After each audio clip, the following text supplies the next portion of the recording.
Doctor Amit Bhattacharya আমার সঙ্গে রয়েছেন। অধ্যাপক অমিত ভট্টাচার্য, আমি অমিত বাবুর কাছে যাব। অমিত বাবু, দীর্ঘদিন আপনার অধ্যাপনার জীবনে একজন ছাত্র হিসেবে আপনাকেও খুব কাছ থেকে আমি দেখেছি। আপনাকেও বারবার ছাত্রদের এই প্রতিযোগিতামূলক মনোভাবের সামনে পড়তে হয়েছে। অনেক সময় আপনাকে খুবই উৎসাহিত দেখেছি, তাদেরকে প্রতিযোগিতার বাইরে আসল জগৎটা চেনানোর জন্য চেষ্টা করছেন, আপ্রাণ চেষ্টা করে যাচ্ছেন। কিছু কিছু সময় আপনাকে দেখে স্যার আমার একটু হতাশও মনে হয়েছে। আপনি যেন কিছুতেই বুঝতে পারছিলেন না বা পারতেন না নেট স্লেটের বাইরে ছাত্রছাত্রীরা কিছু বোঝে কি না।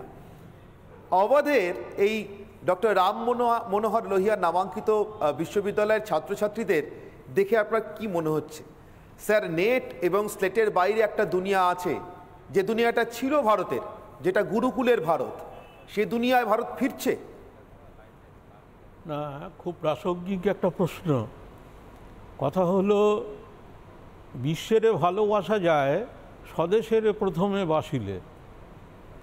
আজকে এই বিশ্ববিদ্যালয়ের ছাত্রছাত্রীদের আমরা দূরদর্শনের মাধ্যমে আর বাংলার মাধ্যমে যে দেখছি, এ দেখে এত উজ্জীবিত হচ্ছি।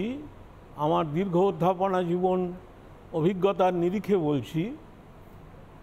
তার কারণ হলো, রামায়ণের যে মূল সুর, সেটা হলো ভ্রাতৃত্ববোধ। এই যে বিদ্বেষ, ঈর্ষা, পারস্পরিক হিংসা, জিঘাংসা, যা আমাদের একেবারে মজ্জায় প্রবেশ করেছে, সেখানে রামচন্দ্রের বচন যদি আমরা শুনি, যেখানে বলা হচ্ছে লক্ষ্মণ যখন অচৈতন্য হয়ে পড়েছেন, বিশ্ববিদ্যালয়ের ছাত্রছাত্রীদের জন্য বলছি যে আমার যুদ্ধে কাজ নেই। দেশে দেশে কলত্রাণী, দেশে দেশে চ বান্ধবা, তন্তু দেশং ন পশ্যামি যত্র ভ্রাতা সহোদর। আমি আর এই যুদ্ধ করব না, সীতা উদ্ধারেও দরকার নেই, আগে আমার ভাই। এই যে ভ্রাতৃত্ববোধ, মা ভ্রাতা ভ্রাতরং দীক্ষণ, কোনো ভাই যেন ভাইকে হিংসা না করে। এখানে ভাই মানে সহোদর ভাই নয়, কেবলমাত্র।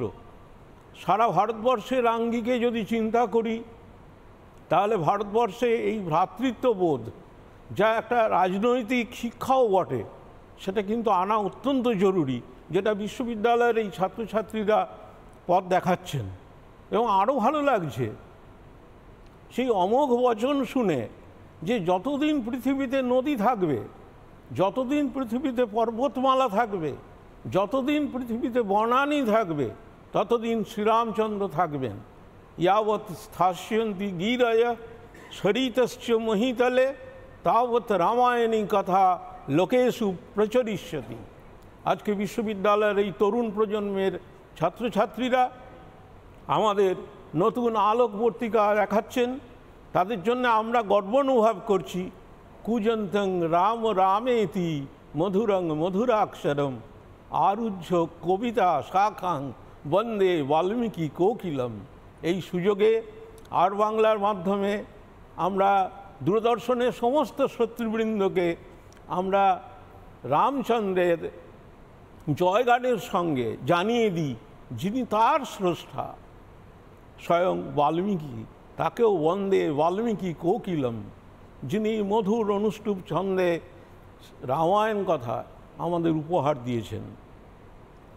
দীনেশচন্দ্র সেনের কথা জিষ্ণুবাবু বললেন। বারবার দীনেশচন্দ্র সেন মশাই রামায়ণী কথায় বলছেন, বাল্মীকি যে সুধার উৎস সৃষ্টি করিয়া গিয়াছেন, তাহার অফুরন্ত বিন্দুর জন্য ভারতবাসী আজ তৃষিত। কত যাত্রা, কত কাব্য, কত নাটক, কত কথকতা, কত অভিনয়ের ধারা অমৃতের ভাণ্ডের ন্যায় এই মহাসমুদ্র হইতে প্রবাহিত হইয়া সমস্ত দেশের রস উর্বরতা সম্পাদন করিতেছে। সুতরাং আমরা গর্বিত এবং আনন্দিত। তুলসীদাসজিকে স্মরণ করব, যিনি শুনিয়েছিলেন, जो राम दशरथ की बेटा वही राम घट घट में लेटा, वही राम जगत पसेरा, वही राम सबसे न्यारा। সুতরাং আসুন, ভ্রাতৃত্বের নিগড় বন্ধনে, অবিচ্ছেদ্য বন্ধনে ভারতবাসী একত্রিত হন এবং কুজন্তং রাম রামেতি মধুরং মধুরাক্ষরম। কৃত্তিবাসের পংক্তি দিয়ে বলি, ভবসিন্ধু তরিবারে রাম নাম ভেলা। জয়তু।